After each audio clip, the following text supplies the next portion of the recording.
Assalamualaikum warahmatullahi wabarakatuh. A'udzu billahi minasyaitonir rajim. Bismillahirrahmanirrahim. Alhamdulillahi rabbil alamin. Wassalatu wassalamu ala asyrafil anbiya'i wal mursalin wa ala alihi wa sahbihi ajma'in. Rabbi shrah li sadri wa yassir li amri wahlul 'uqdatam min lisani yafqahu qawli. Subhanaka la 'ilma lana illa ma 'allamtana innaka antal 'alimul hakim. Rabbi yassir wa la tu'assir fa inna taysira kulli 'asirin 'alaika yasir. Allahumma tammim bil khair. Bismillahilladzi la yadurru ma'a ismihi syai'un fil ardi wa la fis sama' wa huwas sami'ul 'alim. إلهي أنت مقصودي ورضاك مطلوبي أعطني محبتك ومعرفتك ولا حول ولا قوة إلا بالله العلي العظيم أما بعد. Yang berbahagia Tuan Pengerusi Surau, yang dimuliakan Tuan Imam, Tuan Bilal, Tuan Siak dan juga barisan AJK Surau, dan yang dihormati lagi dikasihi tuan-tuan, puan-puan, ayah bonda, sahabat-sahabat muslimin dan muslimat yang dirahmati oleh Allah Subhanahu wa taala. Alhamdulillah, pertama sekali marilah sama-sama kita merafakkan kesyukuran kita kehadrat Allah Subhanahu wa taala kerana dengan limpahan kurniaan nikmat yang berterusan kepada kita semua, alhamdulillah dapat kita berkumpul di surau ini untuk sama-sama kita mengambil pengajaran dan juga manfaat daripada perbincangan huraian ulama daripada kitab 40 hadis.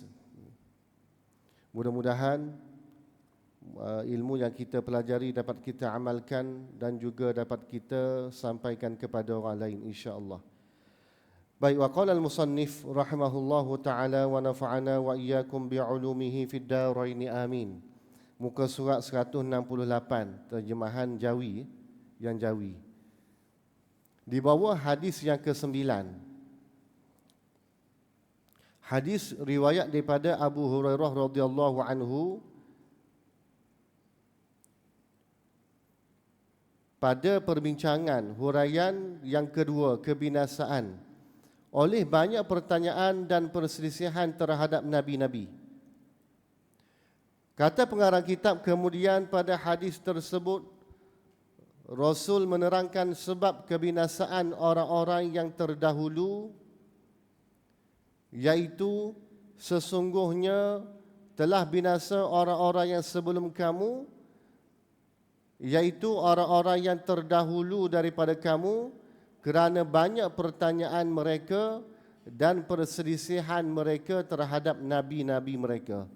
Ini intipati daripada hadis yang ke-9, yang mana yang kita baca tadi, binasanya umat-umat yang terdahulu antaranya sebab mereka seringkali bertelingkah terhadap nabi-nabi mereka dan juga disebabkan banyak sangat pertanyaan terhadap sesuatu perkara.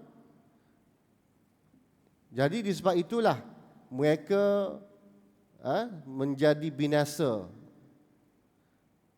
Dipahamkan dari keterangan ini, iaitu bahawa mereka yang telah binasa dan rosak bukan kerana kurang kekuatan mereka,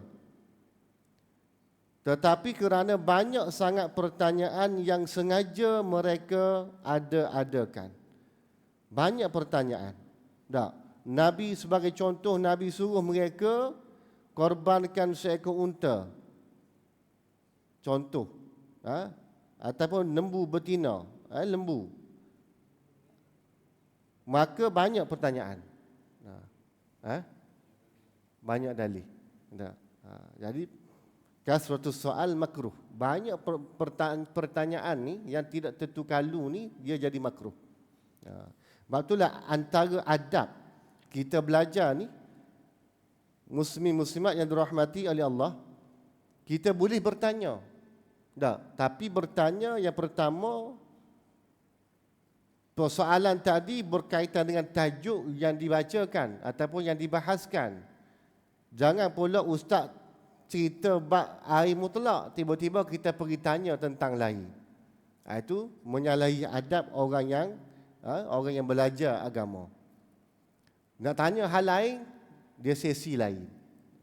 Kecuali kalau memanglah orang kata apa, selok tu tanyalah ustaz. Open. Tanyalah isu-isu apa. Tapi bila mana kita belajar kitab ni, dia pergi kepada satu-satu bab, satu-satu tajuk dan juga perbincangan. Perlu kita tanya yang berkaitan dengan tajuk yang dibincangkan sahaja. Dan memang apa yang kita tanya tu memang kita tak tahu. Betul-betul tak tahu. Kadang-kadang orang tanya, dia nak teh ustaz. Dia nak teh. Ada orang perangai macam tu. Ustaz ni belajar Azhar ni, aku nak teh sekali. Kebetulan mungkin tajuk tu dia hafal, dia tahu. Dia baca. Mungkin ustaz tu tak tahu secara detail. Jadi dia tanya. Dia tanya tu bukan dia tak tahu, saja-saja ni nak teh. Tak. Nak tengok tahap mana keilmuan ustaz tersebut. Itu jahat adab terhadap guru. Ada kalanya di kalangan kita ni dia dah tahu pun jawapan tu. Tak. Dia tahu dah. Saja-saja nak tanya pendapat ustaz. Nak tanya pendapat ustaz ni macam mana. Ada juga di kalangan kita ni dia tanya, Ustaz A dia tanya, mari mengajar sini Ustaz A dia tanya, Ustaz B dia tanya soalan sama juga. Soalan Ustaz yang ketiga, yang C pun soalan sama juga. Dia saja-saja nak teh. Dah. Lepas tu dia bangkang pula. Kenapa Ustaz tu kata macam ni? Bertembung pula. Dia nak umpama nak melaga-lagakan asatizah pula. Itu satu adab yang tidak adab. Saja dia. Anak dah tanya dah ustaz tu. Ustaz tu jawab macam ni. Padahal dia tahu, maksudnya dia dah tahu jawapan tu. Buat apa nak tanya? Kita dibolehkan bertanya sekiranya memang kita tak tahu. Dan kita perlu kepada jawapan tersebut. Okey, itu syarat benarkan untuk kita jawab. Ada juga di kalangan kita ni, dia saja tanya sebab apa? Dia nak kenalkan orang lain. Ada. Dia tanya soalan tu sebab apa? Dia nak kenal kawan sebelah. Dia nak kenal kawan sebelah. Pasal mungkin ada perbincangan yang tidak rasmi di kedai kopi ke, ada kedai mamak ada. Satu perbincangan yang memang dia tak boleh nak dia tak boleh nak bangkang. Mungkin orang ni orang yang dihormati tak. Dia ni orang yang biasa, tak boleh ni tegur Tuan Haji ni Tuan Haji ni. Ni ustaz ni. Jadi dia tanya soalan tu pada ustaz, dia tengok Haji ni ada ni. Jadi nak kenalkan ustaz tu, dia tanyalah. Supaya jawapan tadi kena pada orang lain. Itu tidak ada adab. Itulah konsep kita belajar tidak ada adab. Kita nak kenalkan orang lain. Dan soalan yang kita tanya itu jangan pula meleret-leret. Tak. Kalau satu benda yang kita tak tahu, kita boleh tanya. Kita boleh tanya. Jangan pula, kalau macam ni ustaz, kalau macam tu ustaz, pening ustaz nak jawab. Tak. Dan sekali kuliah akan datang, tidak ada, kita tutup pertanyaan. Pening kepala nak jawab. Kalau macam tu ustaz, kalau buat macam ni ustaz, jadi banyaklah. Hak ustaz cakap tu, itu yang kita pegang. Sebab itulah orang awam tuan-tuan, mazhab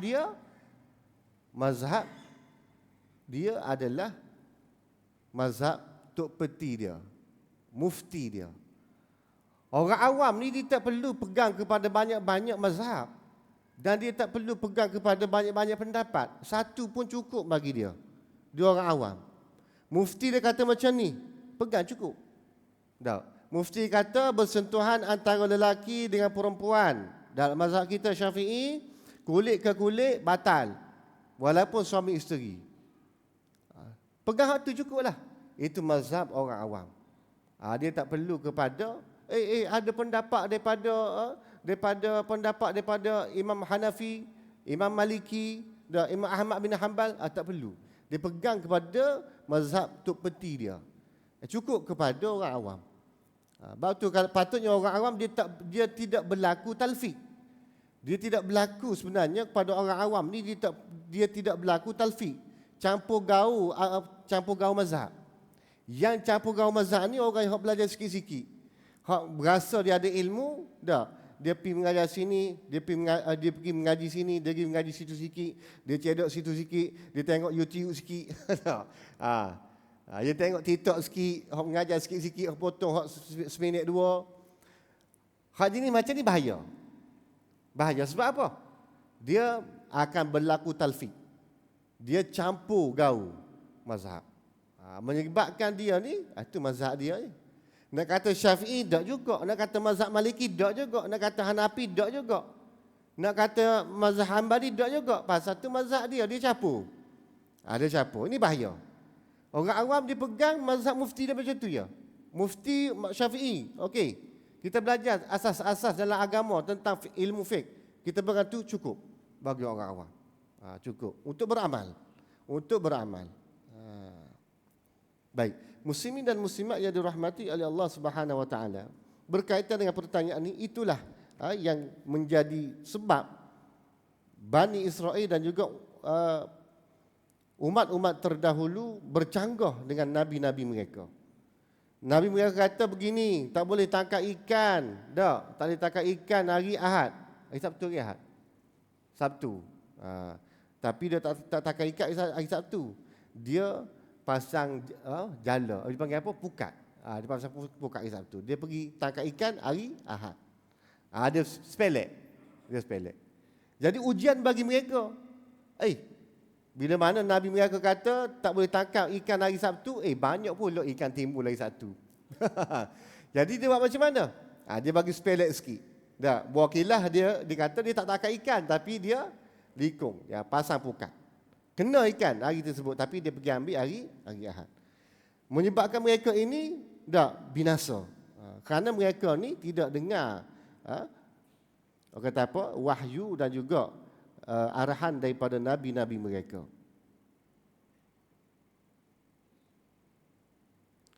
Ini yang maksudkan dengan banyak pula masalah yang mereka reka. Sebagai tanda bantahan terhadap perintah yang diminta mereka kerjakan. Mereka tidak sedar bahawa kerana banyak pertanyaan mereka, banyak pula jawapan kepada mereka. Sedangkan bila mana kita banyak sangat bertanya, menyebabkan payah untuk kita melakukan sesuatu perkara. Tak. Kalau kita tak tanya, secara umumnya, korban lembu. Cukup. Tak, korban lembu. Tak payah tanya lembu betina ke, lembu jantan ke. Ada disebut nanti. Yang pada hakikatnya bukan menyenangkan mereka, menyenangkan tetapi menambah lagi kesusahan mereka. Dalam pada itu ada pula pertanyaan yang bukan-bukan, sebagaimana pertanyaan kepada Nabi Isa alaihissalam, iaitu adakah Tuhan engkau berkuasa menurunkan hidangan dari langit? Ini cerita. Dia cabar Nabi mereka, minta Tuhan kepada Nabi Isa, iaitu Allah Subhanahu Wa Taala, untuk menurunkan maidah, satu hidangan daripada langit. Macam-macam mereka letak syarat kepada nabi-nabi mereka supaya mereka ni nak beriman. Begitu juga berlaku kepada jahiliyah musyrikin Mekah. Bila mana mereka kata aku beriman kepada Nabi Muhammad, tapi ada syarat. Ada syarat. Apa dia syarat? Kalau Muhammad, kalau kamu boleh belah bulan itu, maka kami akan beriman. Maka Nabi SAW tunjuk, jari telunjuk ke langit, terbelah bulan tu. Dan diasingkan belahan tadi. Diasingkan. Memang nampak bulan tu terbelah dan diasingkan jauh, supaya nampak ada dua jarak kan. Kemudian dicantumkan balik. Beriman ke tak?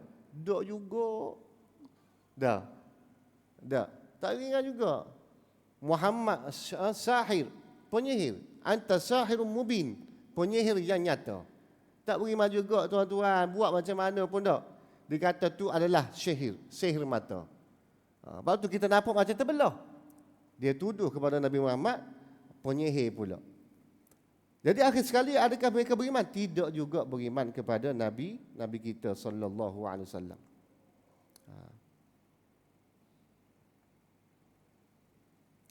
Dalam Al-Quran ada diceritakan berkenaan dengan pertanyaan orang-orang zaman dahulu yang diada-adakan. dengan bermacam-macam maksud. Di antaranya, ada yang minta penjelasan atas sesuatu perintah.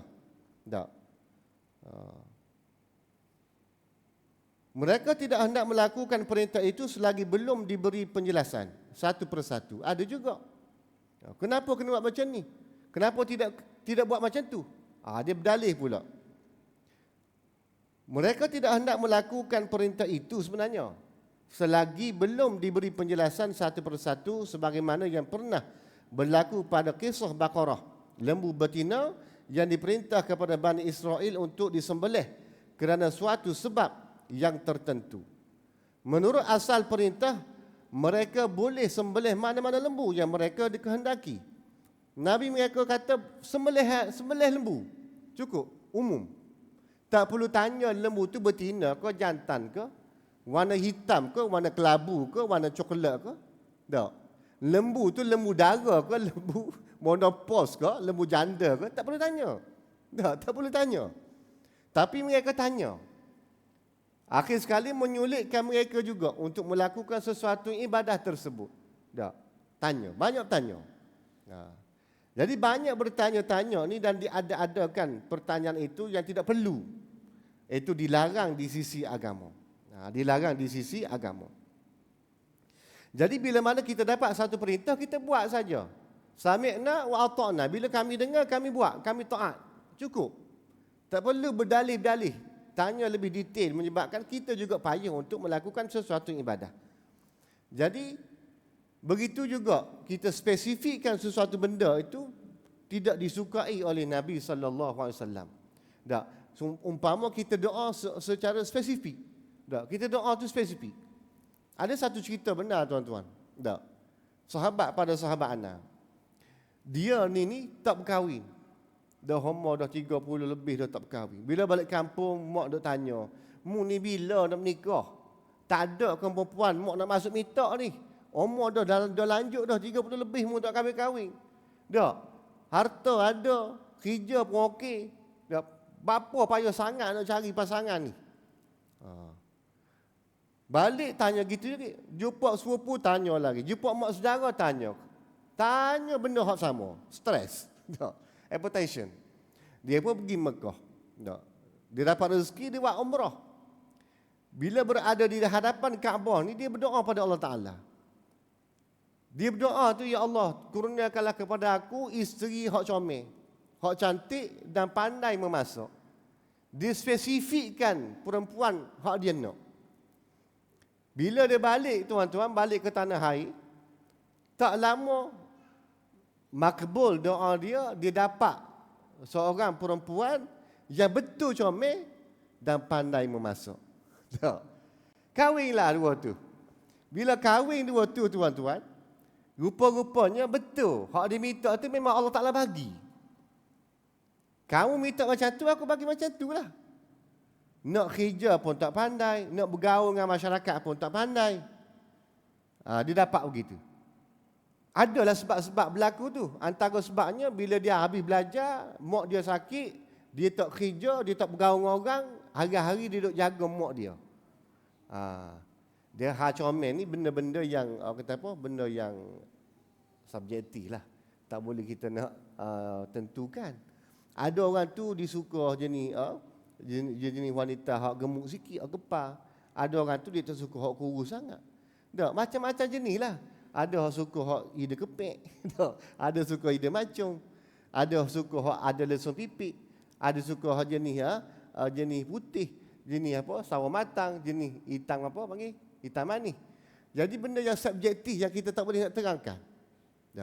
Itu adalah satu anugerah kepada seseorang tersebut. Dia tengok orang ni comel, orang lain tengok tak comel. Gitu tentang comel. Jadi mungkin comel itu pada dia lah. Akhir sekali bila duduk dua-dua ni, yalah dah ada komitmen tu, komitmen ni, suami tak gerak nak kerja seorang ni, tak gerak. Minta lah bini kerja. Tak boleh kerja, tuan-tuan. Pergi kerja tak boleh, nak bergaul dengan orang tak boleh. Tak. Jadi tak boleh, jadi senyap, jadi bergaduh, jadi masalah. Jadi bila cerita ke kita, betul lah sebab kamu spesifikkan doa. Sebab tu kita tak boleh nak spesifik. Kita minta hak Nabi suruh solehah. Dah, Allahumma rzuqni zaujatan solihatan, cukup. Hak soleh. Soleh, solehah ni tuan-tuan, benda yang subjektif juga. Dah. Soleh mungkin comel pun duduk situ, kaya pun duduk situ, perangai baik pun duduk situ. Dah.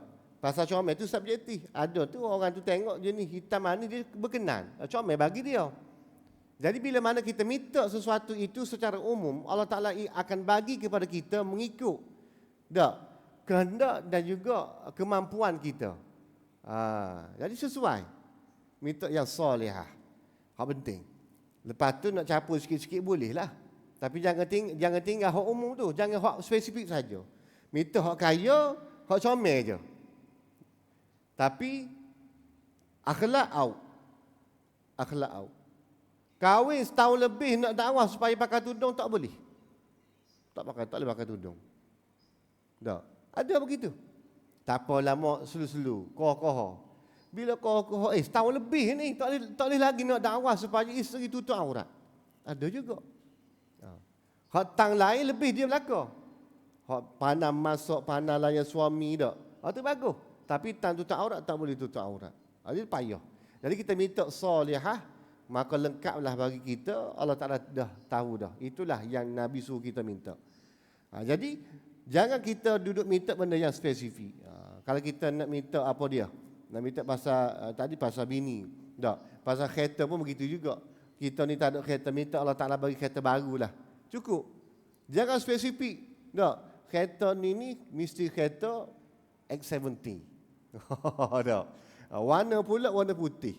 Oh payah. Pasal dia boleh auto driving tak? Dia panggil apa? Auto cruise kita set dekat masa jam kita boleh relax. Dia gerak sendiri. Tak. Minta spesifik itu tidak digalakkan di sisi syarak. Apa sahaja. Minta hajat tu biar minta yang terbaik untuk kita. Dah, yang terbaik. Kita tak tahu apa yang terbaik, hanya Allah Ta'ala yang tahu apa yang terbaik. Kadang-kadang kita nak benda ni, mungkin di sisi ilmu Allah Ta'ala tu benda tu tidak baik bagi kita. Jadi kita kena minta, ya Allah ya Tuhanku, kurniakanlah sesuatu perkara yang terbaik untuk diriku. Jadi Allah Ta'ala maha mengetahui apa yang terbaik untuk kita, apa yang tidak baik untuk kita. Bukan benda yang kita minta itu adalah benda yang kita nak. Kadang-kadang Allah Ta'ala bagi pada kita ni bukan benda yang kita minta, bukan yang kita nak. Tak, tapi benda tu perlu bagi kita. Jadi comel bila mana kita minta sesuatu perkara secara umum begitu, tak, isteri betul, tak, tapi solihah. Jadi melengkapi segala-galanya. Ramai mana tuan-tuan orang hak bini comel, gaduh. Tak, ada sampai 3 bulan, ada sampai sebulan kahwin boleh cerai. Sebulan kahwin cerai. Tak masuk akal, masuk akal. Masuk akal tuan-tuan. Benda betul. Benda ada rekod di mahkamah syariah. Sebulan kahwin cerai. Padahal bercinta bertahun. Bercinta bertahun. Tak kena ada hati budi. Boleh berlaku juga penceraian. Jadi kita minta yang soleh, yang baik-baik. Jadi Allah Ta'ala lah yang maha mengetahui. Baik, kita terus balik pada kita. Jadi Bani Israel ni dia minta, lembu tu lembu betina kau jantan? Dia bagi tanya.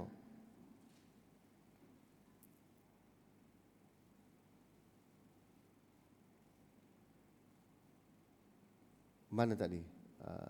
Tetapi mereka tidak mahu menurut perintah itu begitu sahaja. Malahan mereka minta penjelasan tentang umurnya. Tanya umur berapa lembu tu. Lembu ni wahai Nabi nak kena sebelah ni umur berapa? Umur 2 tahun kau 3 tahun. Warnanya warna apa? Ada spesifik. Jadi payah. Dan hal keadaannya, gemuk ke, kuruh ke, ada tanduk ke, tak ada tanduk ke, tak, janggut ke, tak berjanggut ke. Dia pergi tanya secara detail. Ini yang ditegur oleh syarak. Bila Nabi suruh kamu sembelih lembu, tak, lembu lah, tidak kubah, tidak kambing, lembu. Tak perlu tanya dah umur berapa, warna berapa, dan sebagainya.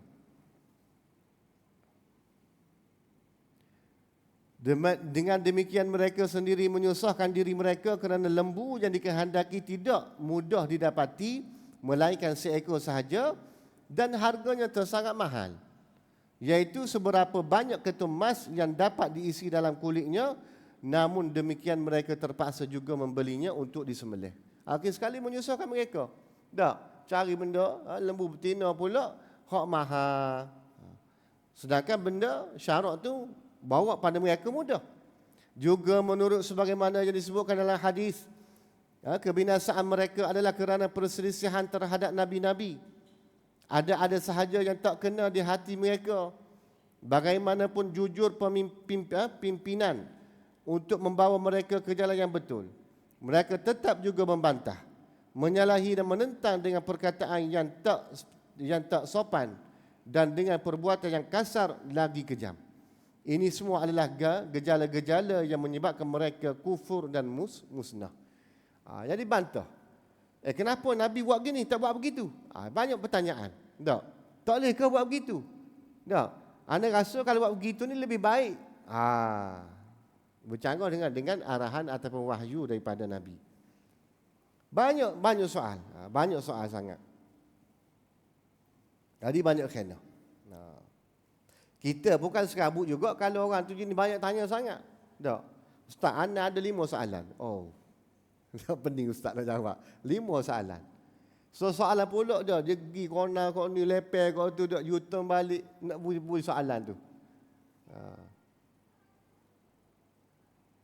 Last sekali tak. Macam Ustaz Azhar dulu, ada soalan tulis. Hak mana boleh jawab, hak mana sempat jawab. Hak mana tak sempat jawab, pergilah kuliah tempat lain pula. Baik, jenis-jenis pertanyaan. Pertanyaan ada banyak jenis, ada yang dikehendaki, ada pula yang tidak dikehendaki. Kalau diringkaskan maka dapatlah dibahagikan kepada 3 jenis.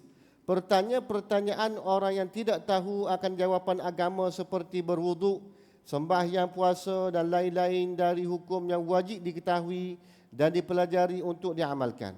Yang pertama ni boleh tanya. Memang betul-betul dia tak tahu tentang perkara asas ataupun perkara yang wajib dalam agama. Seperti berkaitan dengan berwuduk, sembahyang, puasa dan sebagainya. Dia tak tahu. Boleh dia tanya. Kedua, pertanyaan orang yang hendak menambah pengertian dan pahaman dalam suatu masalah dalam agama, sama ada yang berkenaan dengan hukum ibadah maupun yang bertalian dengan muamalat seperti jual beli, sewa menyewa dan lain-lain sebagainya. Ini yang kedua. Dia nak menambah lagi ilmu agama dia tentang hal-hal yang lain selain pada berkenaan dengan hukum hakam, berkaitan dengan muamalat, nikah, kahwin dan sebagainya.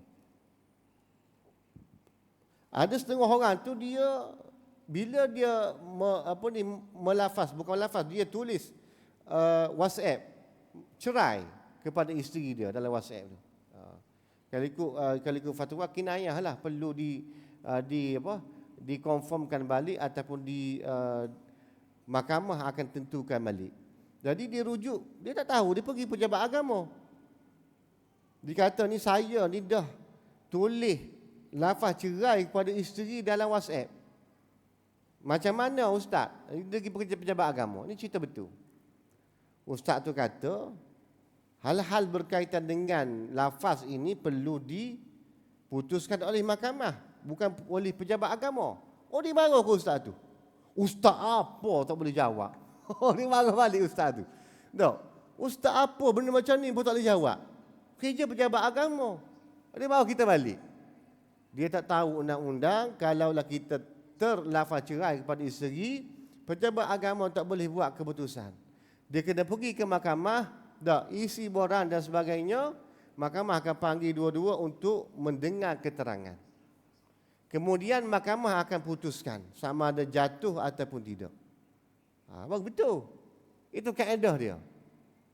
Ramai kadang-kadang orang tanya anak juga dak WhatsApp. Ustaz, dia tahu kita juru nikah dak, dia tanya. Saya ni dah telah lafaz cerai, tapi saya masa tu saya tak boleh kawal diri, saya tengah marah. Tak, jadi saya kata cerai talak satu, jatuh kepada ustaz. Dia tanya, banyak masuk. Jadi kita tak boleh jawab. Pejabat agama pun pesan dah, ustaz-ustaz, juru nikah, PPP, tak. Jangan jawab soalan macam ni, minta penanya tadi pergi ke mahkamah untuk mahkamah putuskan sama ada jatuh ataupun tidak. Itu kaedah dia. Di seluruh Malaysia macam tu. Kalau kita mengaji, kita boleh jawab. Tak. Pasal orang tak tanya, kita mengaji kitab, bab apa? Bab nikah kahwin, bab cerai. Kalau cerita macam ni, cerita macam ni, kita boleh katalah jatuh. Itu kita belajar kitab. Tapi bila orang tanya, dia kena bawa ke mahkamah. Mahkamah akan tentukan. Tak boleh. Jadi tuan-tuan, pesan pada anak cucu apa, jangan marah ustaz tu. Memang ustaz tu tidak ada autoriti untuk memutuskan sama ada lafaz itu valid ataupun tidak. Macam mana pun kena pergi ke mahkamah. Itu kaedah dia. Mahkamah lah yang boleh menentukan. Jadi ada orang macam ni. Tak hati dia mahu kita balik. Yang ketiga, pertanyaan orang dalam perkara yang tidak difardukan oleh Allah. Inilah yang dimaksudkan oleh hadis yang ke-9 ini, kerana pertanyaan seperti ini hanya mendatangkan kesukaran sahaja, dan Nabi pernah menyatakan bahawa suatu yang didiamkan itu adalah rahmat untuk kamu, maka janganlah bertanyakannya lagi. Benda yang Nabi diam tu benda yang rahmat dah, memberi kemudahan kepada kita. Bila Nabi sebut lembu, cukup, tak perlu dah, satu rahmat dah. Kita boleh cari sama ada anak lembu ke, lembu jantan ke, lembu betina ke, lembu hak tua ke, hak kerem ke, asal lembu, bukan kerbau, bukan kambing. Itu satu keluasan yang Nabi bagi kepada kaum tersebut. Bila mana ditanya, maka menyukarkan mereka. Jadi persoalan inilah yang dimaksudkan dalam hadis yang kita tidak boleh tanya. Kita tidak boleh tanya. Hak-hak lain tak ada masalah. Tak. Kita boleh tanya. Apatah lagi berkaitan dengan hal-hal fardu ain yang kita tak tahu ataupun kita kurang jelas. Cuma yang kita laga-lagakan. Ustaz A pun kita WhatsApp, Ustaz B pun kita WhatsApp, Ustaz C pun kita WhatsApp. 10 ustaz, 20 ustaz yang mengajar di surah Al-Nur Ikhlas ni, semua kita tanya soalan sama. Lepas tu kita pun buat analisis. Kita, ustaz ni kata begini, ustaz ni kata begini, kita pun cana lah. Kita pergi canang dah. Ustaz tu kata begini, pening ke. Jadi duk laga-lagakan ustaz. Ustaz ni tak betul ni. Ustaz ni betul. Ustaz ni tak betul juga.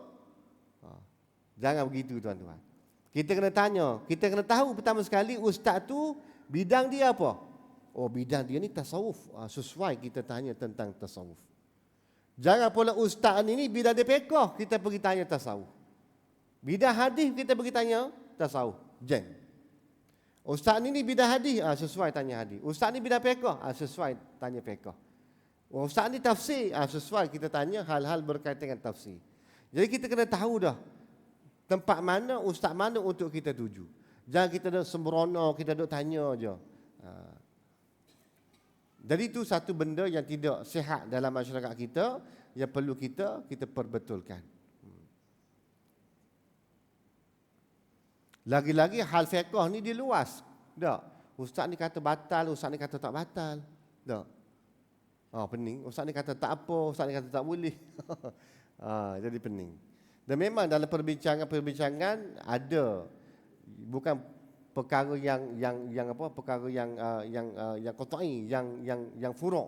Ada perbincangan ulama yang ada di sananya perbezaan pendapat ulama.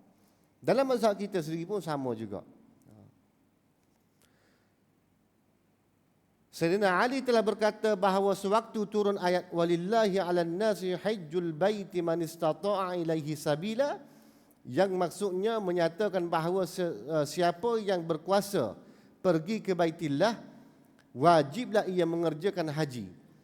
Maka dikala itu ada orang yang bertanya, adakah haji itu pada tiap-tiap tahun? Ya Rasulullah. Bila turun ayat ni ada orang tanya. Tak. Turun ayat tu fardu haji. Dalam ayat tu tak sebut setiap tahun ke, setiap 2 tahun sekali ke, 3 tahun sekali, tak sebut. Kefarduan haji itu umum.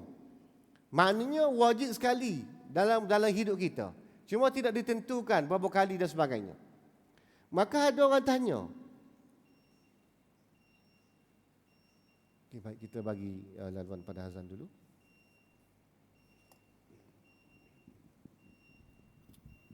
Bismillahirrahmanirrahim. Subhanallah, walhamdulillah, wa la ilaha illallah, wallahu akbar. Wa la hawla wa la quwwata illa billahi al-aliyyil azim. Allahumma shalli ala sayyidina Muhammad wa ala ali Muhammad. Allah ya karim.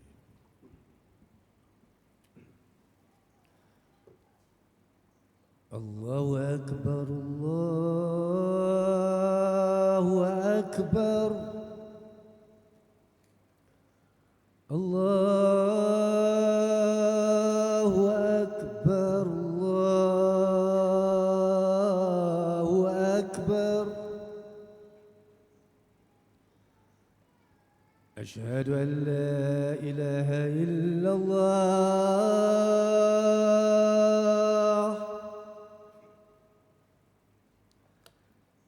أشهد أن لا إله إلا الله.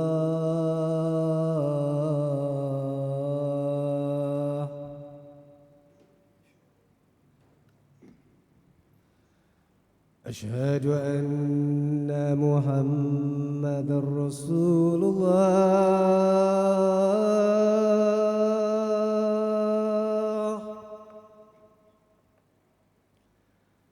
أشهد أن محمد رسول الله.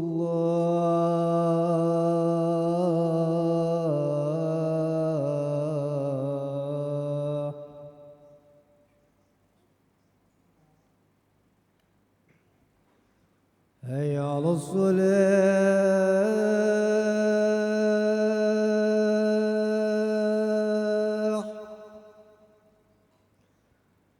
هيا على الصلاة.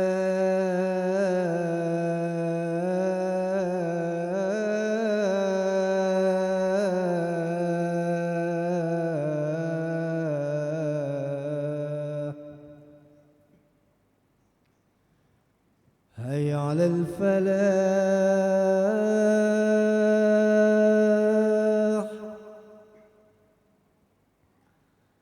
هيا على الفلاح.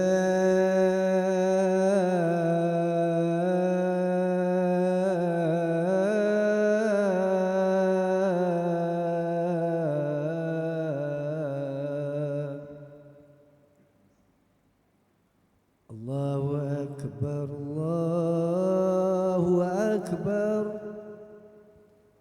لا إله إلا الله.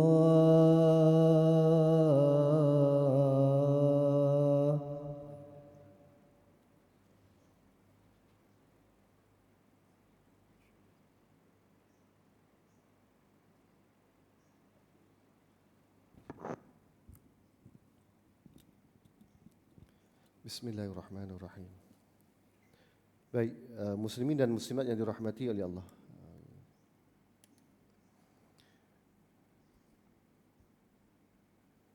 Jadi dari cerita tadi, ada orang tanya, ya Rasulullah, adakah haji itu pada tiap-tiap tahun? Rasulullah mendengar pertanyaannya tetapi tidak diendahkan. Nabi buat tak tahu. Kalau kita kat macam buat tak dengar, Nabi dengar. Hingga orang itu mengulanginya 2 kali atau 3 kali. Tak puas hati dia. Dia pergi tanya lagi. Apa benda tak perlu tanya lah. Pergi ulang lagi. Akhir sekali baginda bersabda, maksudnya, hampir sahaja aku menjawab ya. Nasib baik. Kalau aku berkata ya, tentulah jadi wajib tiap-tiap tahun. Oh, jenuh. Tak. Kita nak pergi haji tiap-tiap tahun, tuan-tuan. Jenuh, tuan-tuan. Hidup 60 tahun, start tolak. Daripada Bali, katalah umur 15-16. Tiap-tiap tahun. Lagi setahun sekali semua hidup pun, tuan-tuan, duduk simpan duit. Kadang-kadang sampai keluar duit pencing tu, dah. Dapat ganjaran pencing, baru boleh pergi. Lagi-lagi dengan sekarang ni, dah, dengan harga mahal ni, B40 ni, Tak. Berapa puluh tahun nak kena simpan duit, nak pergi haji. Nasib baik. Kalau demikian kamu tiada sanggup mengerjakannya. Kalaulah tiap-tiap tahun Nabi kata ya tadi, jadi tiap-tiap tahun, sudah pasti kamu tidak mampu mengerjakannya. Hak semayang, hak asal 50 waktu pun tak. Turun sampai 5 pun susah nak jaga tak. Nak jaga susah. Dengan kerjanya kadang-kadang memang dalam waktu. Nak solat awal waktu tu susah. Tak. Mungkin kita alhamdulillah tak. Taklah sampai tinggal semayang. Tapi semayang tu kadang-kadang di hujung-hujung waktu. Mungkin sebab kesibukan kita, terlekat dengan jam dan sebagainya. Itu pun susah nak buat. Benda hak 10 minit tak sampai. Tak, 4 rakaat 10 minit tak sampai. Apatah lagi kerana nak pergi haji tiap-tiap tahun. Allahu Rabbi. Maka tinggalkanlah aku selama aku tinggalkan kamu. Maksudnya, tak, bila mana Nabi buat tak tahu tu, boleh, tak payah tanya lah. Sesungguhnya orang-orang yang sebelum kamu telah binasa kerana banyak pertanyaan mereka dan banyak pula bantahan mereka terhadap Nabi mereka. Apabila aku perintahkan kamu dengan suatu perintah, maka kerjakanlah daripadanya barang yang aku kuasa, barang yang kamu kuasa. Bila Nabi suruh, kita buatlah. Tak, semampu kita boleh buat. Dan apabila aku tegahkan kamu dari suatu perkara, maka hendaklah kamu jauhkan dia. Jauhkan, tak payah tanya. Tak. Kemudian Allah turunkan ayat ini. Ya ayyuhalladzina amanu la tas'alu an asya'a in tubdalakum tasukum wa in tas'alu. Dia panjang ayat ni. Hai orang yang beriman, janganlah kamu bertanya dari suatu yang jika dijelaskan kepada kamu tentu menyusahkan kamu. Menyusahkan lagi. Menurut petunjuk ini, hadis ini, seorang adalah dikehendaki melakukan hukum yang telah diwajibkan, meninggalkan larangan yang telah diperintahkan. Betul, diperintahkan situ. Dipantangkan. Dipantangkan. Dan jangan membangkitkan suatu yang tidak diterangkan atau bertanya perkara-perkara yang sulit untuk dipahamkan atau menimbulkan masalah-masalah yang menyusahkan. Ini dilarang oleh agama. Sayugia dipahamkan bahawa hadis tersebut bukanlah bererti melarang sama sekali daripada bertanya. Bukan kata tak boleh tanya langsung. Hanya yang dilarang ialah pertanyaan yang bukan-bukan, yang tidak ada hubungan dengan ilmu. Tanya juga, lagi boleh tanya, tanyalah. Itu tak boleh. Sebagaimana pada zaman Rasulullah ada orang yang bertanya tentang dirinya di akhirat kelak. Adakah dia dalam neraka atau syurga? Sampai begitu sekali orang tanya. Ada pula yang bertanya kerana hendak menunjukkan kedegilan hatinya atau ejekannya. Ada hak tanya, "Dak Rasulullah, aku ni di akhirat ni di syurga ke neraka?" Tanya pelik-pelik. Hak Nabi suruh kita buat, hak Nabi larang kita tinggal. Itu je. Orang kata apa? Kunci dia di situ. Atau bertanya perkara yang sememangnya dirahsiakan Allah dari hambanya. Seperti pertanyaan bilakah datang hari kiamat dan lain-lain sebagainya. Tanda-tanda tu Nabi cerita dah. Dia paksa pula Nabi dah. Contoh sebagai contoh. Paksa pula tanya bila berlaku kiamat. Oh.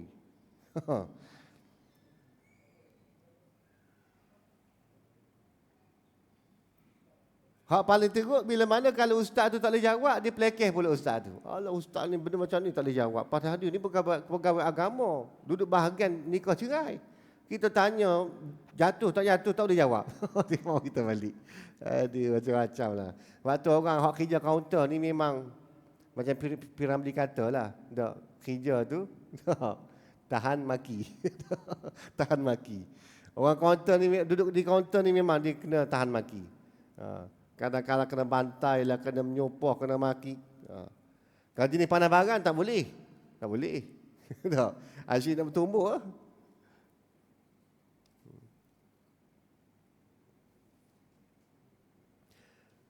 Masuk juga ke dalam larangan ini segala pertanyaan di sekitar ilmu pengetahuan.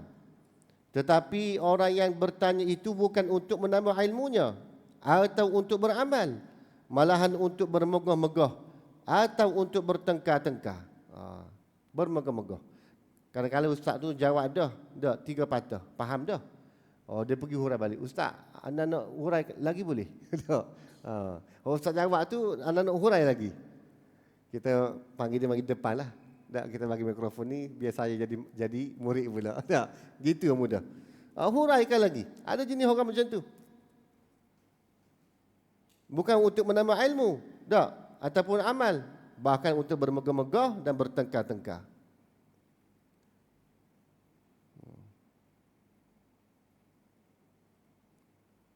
Dan ini menurut kata Sayyidina Ali, adakah sejenis fitnah yang akan jadi pada akhir zaman? Menurut riwayat bahawa Sayyidina Umar pernah bertanya kepadanya berkenaan fitnah itu, bilakah akan berlakunya?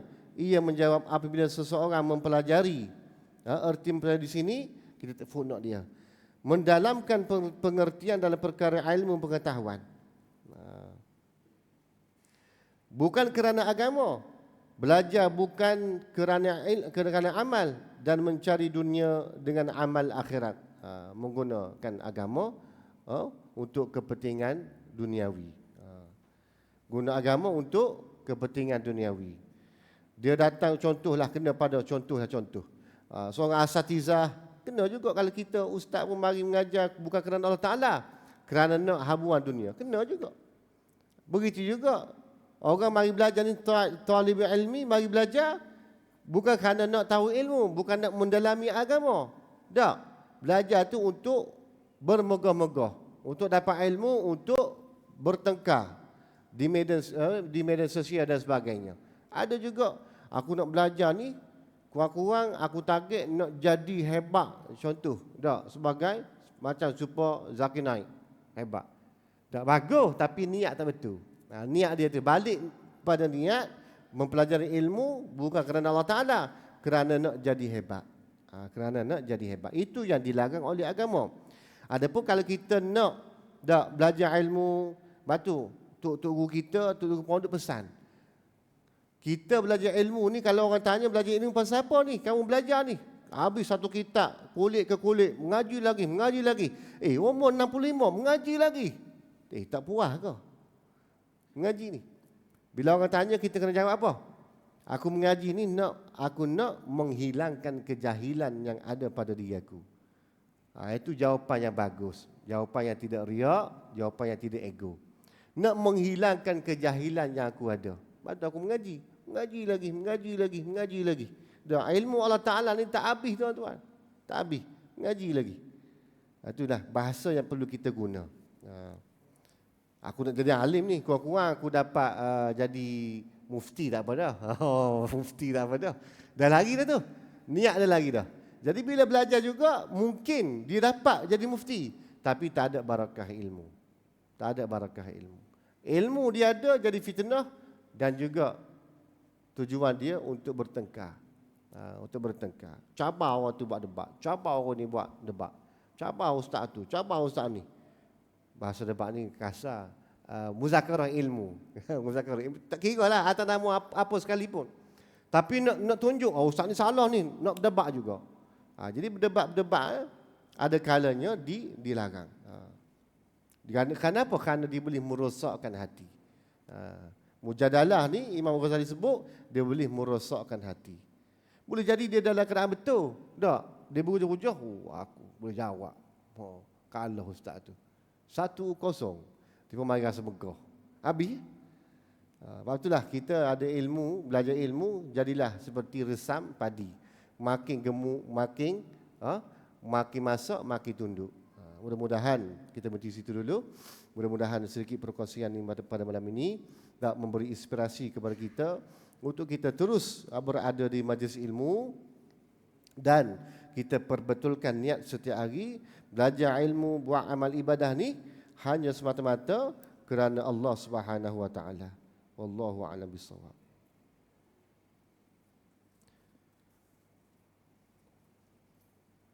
أقول قولي هذا وأستغفر الله العظيم لي ولكم. أعوذ بالله من الشيطان الرجيم. بسم الله الرحمن الرحيم. الحمد لله رب العالمين والصلاة والسلام على أشرف الأنبياء والمرسلين وعلى آله وصحبه أجمعين. اللهم إنك عفو تحب العفو فاعف عنا وعن والدينا وعن جميع المسلمين والمسلمات برحمتك يا أرحم الراحمين.